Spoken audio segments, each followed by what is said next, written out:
Hey everyone, welcome back to Gilded Reviews. I know it's been a while and I will have more on that later, but for now, I wanted to release a 2019 Steam Winter Sales list in case you got a few Steam gift cards this holiday season.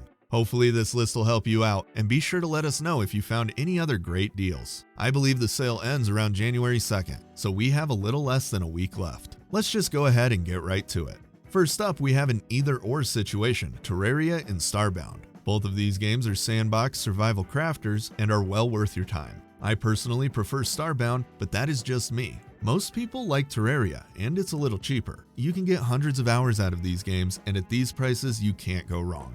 Next up, we have Monster Sanctuary. This game is not on a massive discount, but it's still pretty new. This early access title is consistently being updated, has fantastic developers, and is one of the only Pokemon-influenced games worth picking up on PC. I plan on releasing either a first look or an early access review for this title soon, but just for the sake of this video, it's well worth it. I have had a ton of fun playing through this game, and so far I enjoy it more than I did the most recent Pokemon. Don't get me wrong, it's not better than Pokemon. That's not what I meant. It is, however, a great change of pace and well worth it for anyone who loves classic JRPGs or any of those monster collection games.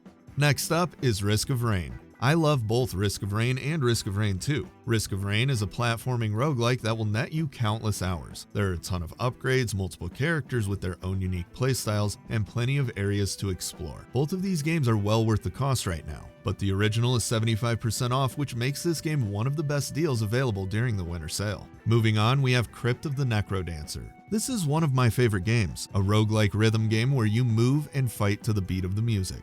It had a major release on the Switch and impressed the people over at Nintendo so much, they let the developers create the Cadence of Hyrule, which is a Zelda reskin of this game with a few new elements. I highly recommend picking up Crypt of the Necrodancer, especially if you haven't played it yet. There is local and online co-op, a ton of different unlocks, and you can even import your own music. For 80% off, this game is a no-brainer. Next, we have Hades. Now this is another game that isn't on a huge sale, but it is new to Steam. I picked it up a while ago on the Epic Games Store and have enjoyed it immensely. Hades is smooth, well-designed, and surprisingly entertaining. The developers, Supergiant Games, has a history of releasing some fantastic indie content, and supporting these guys is always worth it. Check it out if you are looking for a new isometric roguelike in the vein of Diablo. Moving on, we have Kenchi. I am not sure what else to say about this game. I have made a few videos for it, played it relentlessly, and cannot recommend it enough. Being 40% off makes this game a steal. You can easily get well over 100 hours in Kenchi and barely scratch the surface. It will not be for everyone though, so make sure this is the type of game that appeals to you. I will leave a link to one of my videos in a card somewhere around here so you can get a better idea of what this game has to offer. Next up is Papers, Please. This game is way more addicting than I originally anticipated, and I don't typically like these types of games. Papers, Please is just one of those games you have to play yourself to get the full experience. There is a lot going on, and it gets incredibly difficult. The idea is that you work at a border checkpoint and either deny or allow people into your country. If you haven't had the chance to play it yet, getting it at 50% off is a great deal. Up next, we have Darkest Dungeon. This is more for the hardcore traditional RPG fans, the ones looking for a challenge. Darkest Dungeon came out over 3 years ago and most people have probably heard of it. This game is a hybrid roguelike RPG that is incredibly unforgiving. If you are looking for a challenging turn-based dungeon crawler, look no further. Darkest Dungeon is 70% off. At this entry price, the amount of content and replay value you get is insane. The one downside with this and the next game I'm going to talk about is the DLC. To get the full game, you are going to have to pay a little more, but honestly, with both of these titles, it's well worth it. Anyhow, that next game I was talking about is Endless Legend.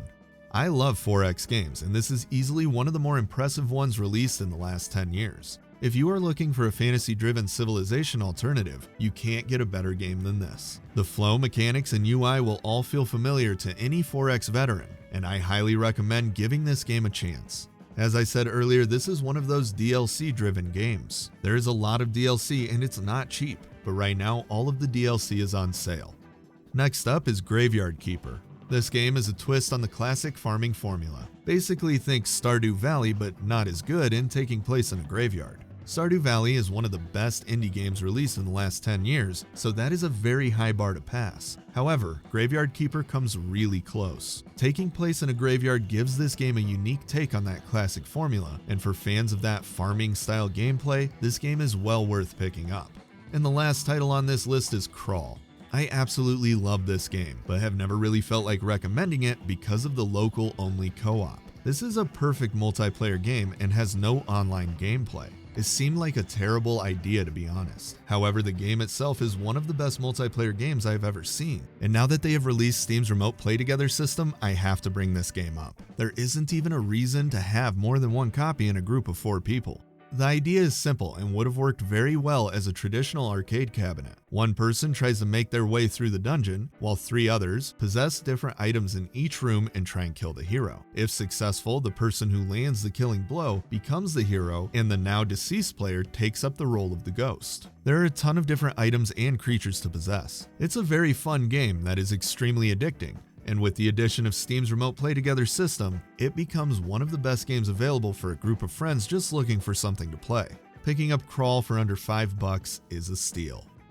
Well, that concludes this list. This sale wasn't half bad, but I wasn't really blown away by any specific title. I might pick up Raft, and I grabbed a second copy of Starbound and a game called Fight the Dragon for my son and I to play together. But other than that, I don't know what I'm going to get.